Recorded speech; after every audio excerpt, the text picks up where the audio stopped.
ഞങ്ങളൊക്കെ ഒരുപക്ഷെ റിയലൈസ് ചെയ്യുന്ന ഒരു കാര്യമാണ് നമ്മുടെ സ്കൂൾ കാലഘട്ടവും സ്കൂളിൽ പോയ മെമ്മറീസ് ഒക്കെ ആയിരിക്കും, അല്ലെങ്കിൽ നമ്മുടെ കൂട്ടുകാരും ഒരുമിച്ചിരുന്ന ഫുഡ് കഴിച്ചതും പ്രോജക്റ്റ് തയ്യാറാക്കിയതും ഒക്കെ തന്നെയായിരിക്കും പിന്നീട് ആലോചിക്കുമ്പോൾ നിങ്ങളുടെ ലൈഫിലെ ഏറ്റവും വലിയ മെമ്മറീസ് എന്ന് പറയുന്നത്.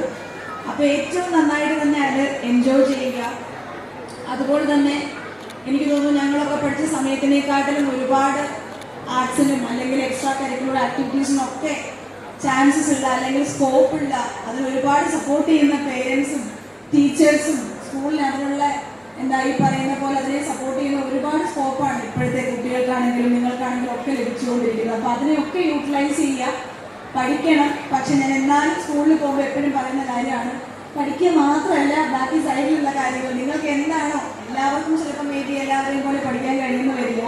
സോ എന്താണോ നമുക്കുള്ള ആ ഒരു എക്സ്ട്രാ സ്കിൽ എന്നുള്ളത് മനസ്സിലാക്കി നമ്മൾ എപ്പോഴും അതിനെ ഇംപ്രവൈസ് ചെയ്യാൻ ശ്രമിക്കണം. അല്ലാണ്ട് എപ്പോഴും പഠിച്ചുകൊണ്ട് മാത്രം ഇരിക്കരുത് എന്നുള്ളത് ഞാൻ എപ്പോഴും എൻ്റെ സൈഡിൽ നിന്ന് പറയുന്ന ഒരു കാര്യമാണ്.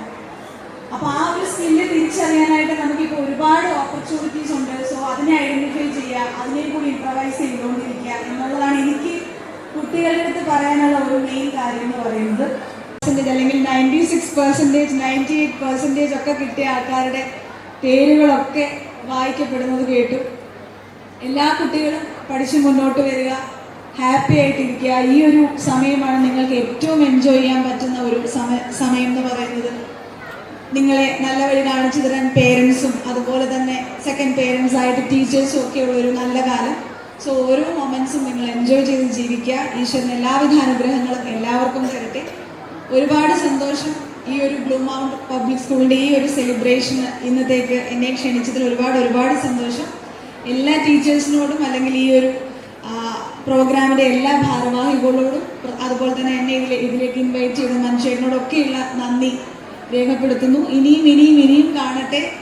അതുപോലെ തന്നെ നിങ്ങളുടെ സപ്പോർട്ടൊക്കെ ആണെങ്കിലും ഞങ്ങൾക്ക് വേണം. എത്ര വലിയ നടിയാണെന്നും നടനാണെന്നൊക്കെ പറഞ്ഞാലും നിങ്ങൾ വേണ്ട എന്ന് വെച്ച് കഴിഞ്ഞാൽ പിന്നെ ഞങ്ങളൊന്നുമില്ല. അപ്പോൾ ഇതുപോലെ തന്നെ സപ്പോർട്ട് തരിക, പ്രാർത്ഥന ഉണ്ടാവണം, അനുഗ്രഹിക്കുക. ഒരുപാട് സന്തോഷം. എല്ലാവരെയും കാണാൻ കഴിഞ്ഞതിൽ വീണ്ടും കാണാം. Thank you so much.